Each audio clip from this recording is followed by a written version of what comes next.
wabarakatuh.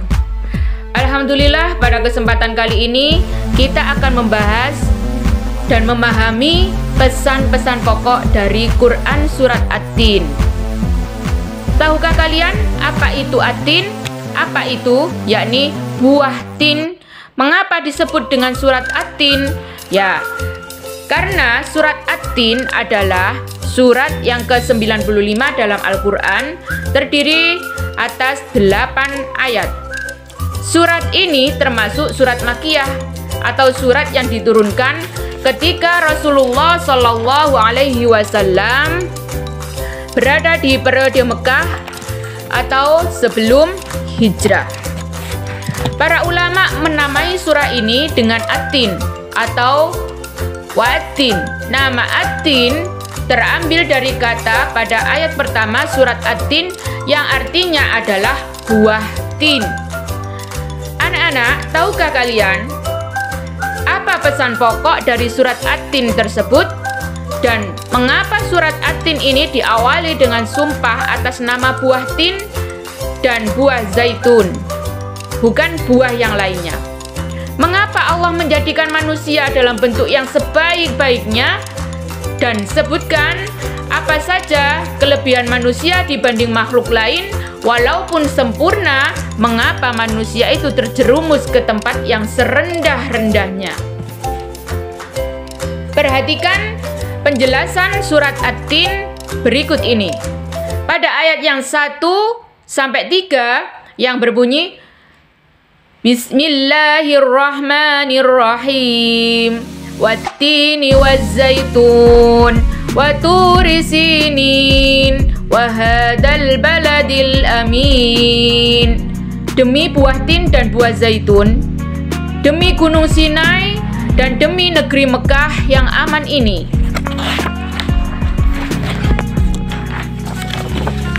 Buah tin dan zaitun banyak tumbuh di negeri Syam. Sekarang negara Palestina, Suriah, Yordania, dan Lebanon. Dan Baitul Maqdis, Yerusalem, Palestina, tempat para nabi diutus. Antara lain Nabi Isa alaihissalam. Gunung Sinai di Mesir adalah tempat Nabi Musa alaihissalam bermunajat. Sedangkan Mekah adalah tempat kelahiran dan pengutusan Nabi Muhammad SAW ketika Nabi ini menjadi misi yang sama, yaitu mengajak manusia menuju tauhid dan mengesahkan Allah.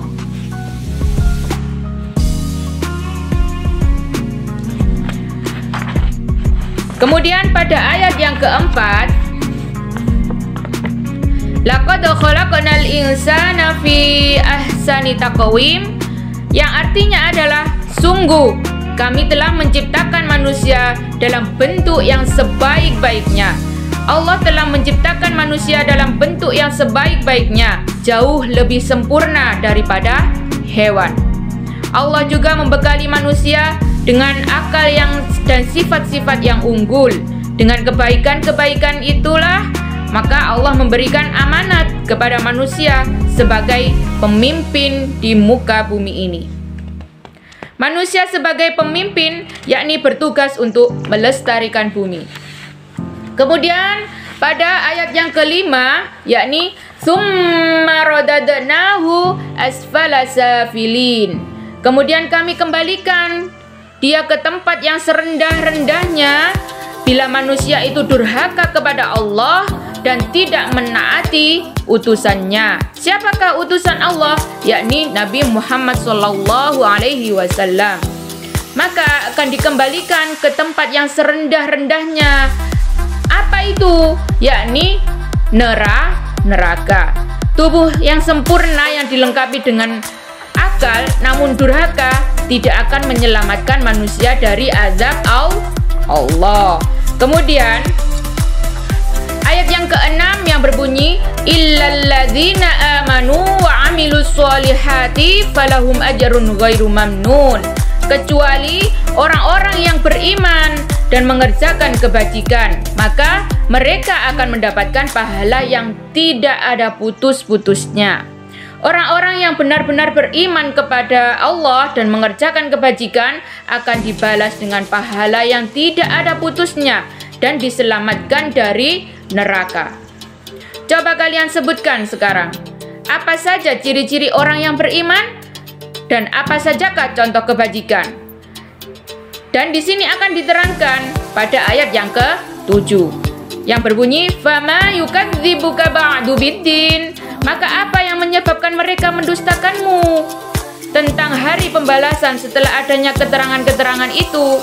Maka Allah menciptakanmu dengan bentuk yang sangat sempurna, melewati berbagai tahap, mulai dari bayi, kemudian menjadi anak, kemudian akan menjadi remaja, dewasa, tua, hingga meninggal dunia.